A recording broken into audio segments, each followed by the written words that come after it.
Peck swishing on the court, balling on the block. What is up, my guy, Mike Rogers? On the block, baby. Here, on the block. And boy, did we just see a matchup between the Nets and the Cavs. Boy, that Kyrie Irving returned from his sage-smoking trip to the desert, figured out whatever he needed to figure out, dude. Find yourself. What you mean? You're right in front of me. I see you. Came back, scored 37 points in a double overtime loss to the Cavs.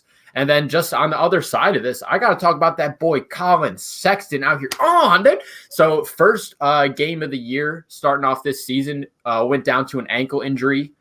Obviously wasn't that serious because he's back here again in this game with the Nets. Finished with a career-high 42 points, 16 to 29 from the field, including 5 of them from 3. 5 boards, 5 assists, and 2 steals. I'm talking about an incredible game from a third-year player. Yeah, no, and I really like Colin Sexton coming out of college. And like I say, he was just wheeling. He was just super hot that night.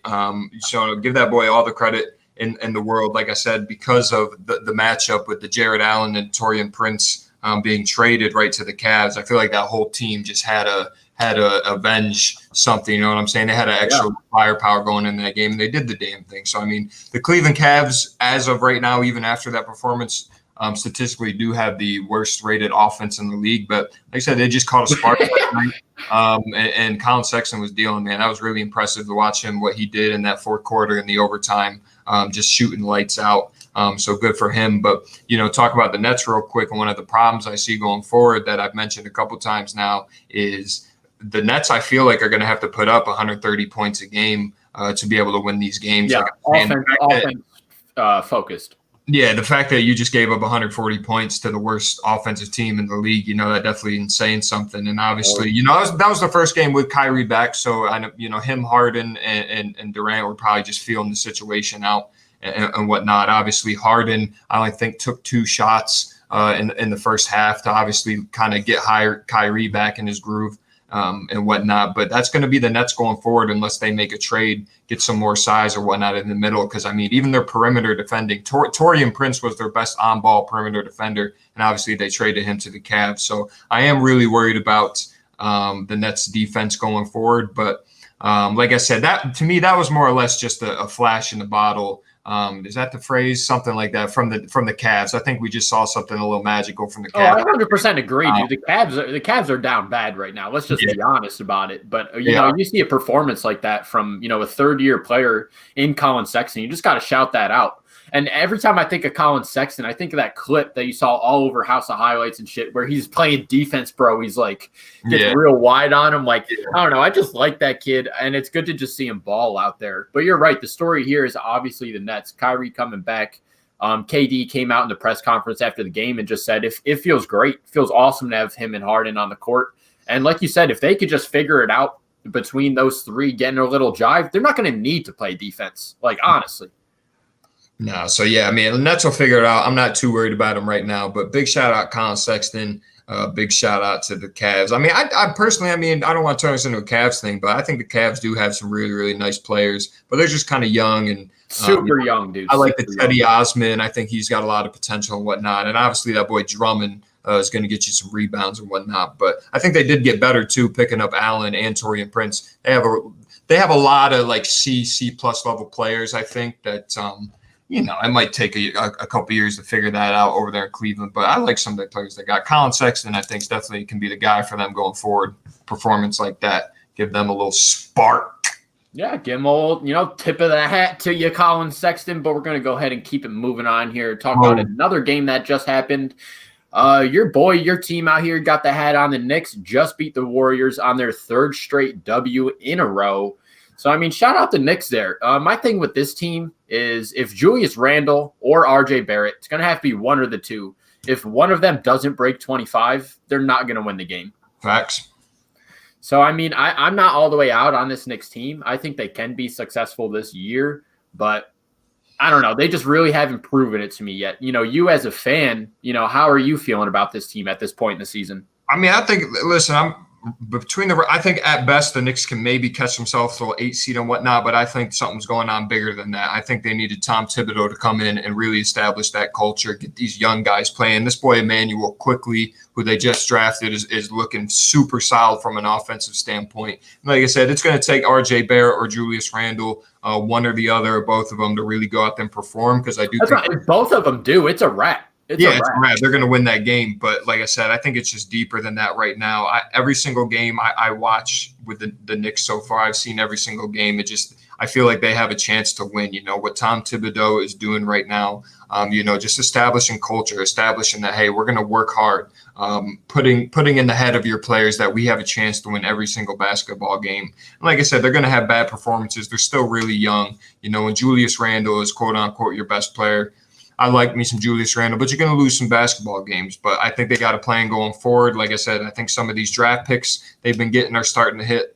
Quickly looks good. Obi Toppin looks all right when he's on the court. But I just love saying his name. Obi Toppin, that is one of the best names probably ever in the game right now. But yeah, I like what I see, man. Like I said, is anything crazy going to happen this year? Maybe not even next year. But they're going to have some cap space going forward. And like I said, just grow these young guys, man. Tom Thibodeau is going to be there for a while, and just establish that culture, establish that mantra of we're just going to play hard, and we have a chance to win. The only thing I see is Julius Randle and RJ Barrett are I think 2 and 3 right now of averaging minutes in the league, and Tom Thibodeau's obviously been known for doing that his whole career, is playing these young guys at a really high minutes, which I like to see. RJ Barrett, get him out there. You got to develop them, dude. They got to get better. But the only downside I see is, that could lead to some serious injuries if it stays up the whole year. We don't want anyone blowing out any knees or anything. But I like what I see as a Knicks fan. I've been keeping up with my Knicks Twitter and whatnot. I think everyone is kind of hyped what they see. I don't think we expect anything crazy to happen this year. Like I said, maybe at best an 8th or 7th seed if they can keep things going, especially down the last stretch of the season. But just about building culture right now, and that's what the Knicks needed, man. We just needed some form of culture, some sort of structure, need a couple foundation pieces to build upon. Because like I said, if by next year RJ Barrett and Julius Randle can stay being that dude, it really is only going to take one piece, man. You go out, maybe get a superstar or something, and then have enough really good pieces around him to be competitive. But I do want to talk about the Warriors for a quick second, man. We've been kind of back and forth on them all year of whether or not we think they can be a playoff team or not. And obviously Steph Curry, dude, one of the greatest. He's going to put up 30 a night. That is not a good basketball team if Draymond Green is out on the floor. And me particularly, I'm not the biggest Draymond Green fan ever, just because, some of the stuff, he's got one of those personalities and whatnots, but he's just the glue to that basketball team. Even when they did Klay Thompson was healthy and they had Kevin Durant, Draymond Green, just from an IQ point and just for being that power forward that plays with that grit and grind, being a little undersized, being almost like a Charles Barkley-like player, and his ability to play, make, and create, because, Draymond Green at points in times I think is the best point guard on that team, even though that's what Steph Curry plays. And obviously Steph Curry's a playmaker.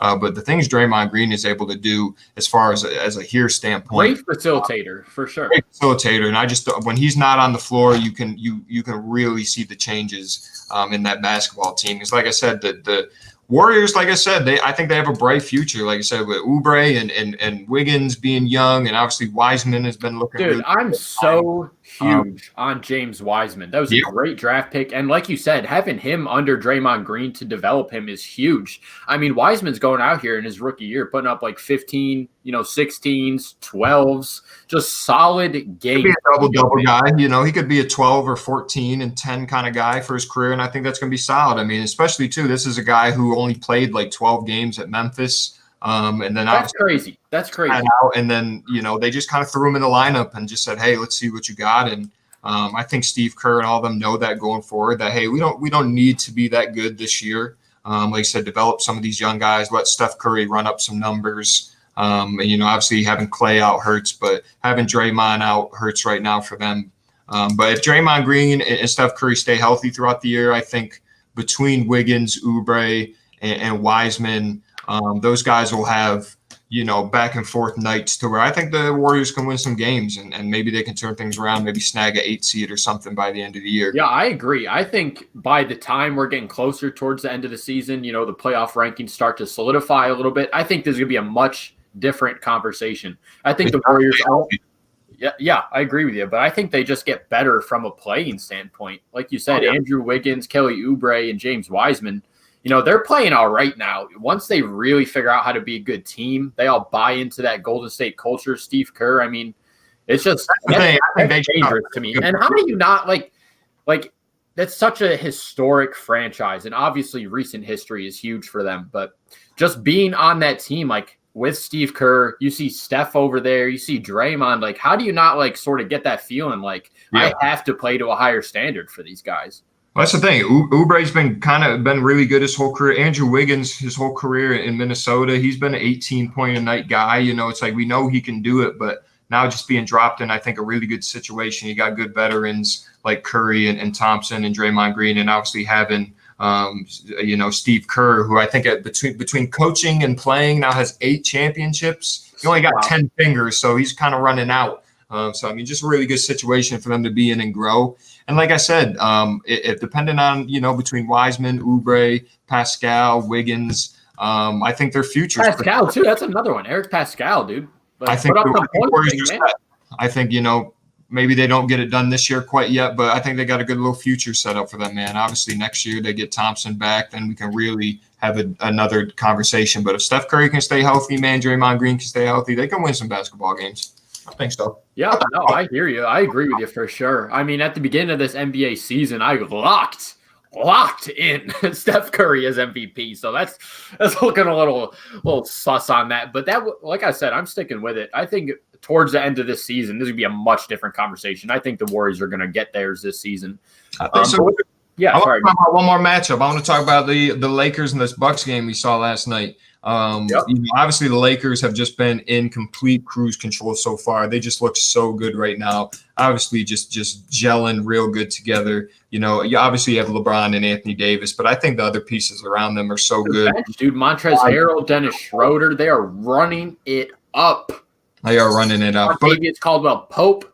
They had a great performance last night, but then I look at the Bucks things because I was watching that game last night as a potential finals matchup. That's the way we have to look at that. But I kind of said this, I think, a week ago or something, as far as I feel is Giannis. I love Giannis. He's a great kid, great basketball player. I just don't think his arsenal is quite there yet to win a championship. Obviously, the pieces they have around him are good enough to get them deep into the playoffs. But he, to me, just has to develop as a player. It's crazy to say that for him being a 2-time MVP, but his regular season numbers are going to be great. But, I mean, if you watch Giannis, if you watch a 40-minute Bucks game, Giannis just kind of stands at the top of the key. And I mean, and if it's not an open dunk, he's going to pass the ball away. I think he needs to start posting up more, obviously be able to hit a couple threes. I mean, to be 6'11", to be able to hand the ball and run and jump like that, that's great. You're going to be really good. But, come playoff time, come with these matchups. I mean, you got to be able to back people down. He's got to work on his footwork. I just think he needs to develop a little more to be able to win this championship. Like I said, I like the Bucks. They're going to win a lot of games. They're going to go deep into the playoffs. But to get over that hump, I think it's Giannis or bust, man. I think he needs to start switching some things up a little bit more. If you get so much tape on him, it's kind of just been the same the past 4 or 5 years. You know what he's going to do. He's still going to get his because I hear what you're saying, and I do agree with you to a certain point. But on the other side of that coin, dude, exactly what you just said. It's been 4 or 5 years doing the same thing, and it's fucking working, brother. All right, he's out there just dominating people. And you're right about that. But I think the part of that is they got to build the team around him a little bit stronger. I mean, Drew Holiday, Chris Middleton. I mean, I'm going to go off topic here. I don't mean to be rude. I don't mean to be rude at all. But Chris Middleton is probably top 5 ugliest humans I've ever seen in my life, dude. Ever. Like, that dude is ugly. But all right, we'll let that be how it is. But between him and Drew Holiday, they're really the only other 2 people on the team that are doing anything. Give Brook Lopez some credit now. DiVincenzo's all right. They got players, bro. I'm telling you. I just don't. They're not. I don't know. I don't put the blame on Giannis. I really don't. Put on Chris Middleton's 2 buck-ass teeth, bro. That's just... Pause, dude. I'm about to send this to you on Twitter, Chris Middleton, dude. I hope your feelings hurt. But with that being said, we're going to go ahead and move on. And I got a little proposition here, a little question for you, okay? I'll lead it off with my answer. But the question is, who do you think is the worst flopper in the NBA? And for me, you could call it bias if you have to, because I'm a Philly fan. Obviously, you got the rivalry going on, but it 100% is that dude Marcus Smart, dude.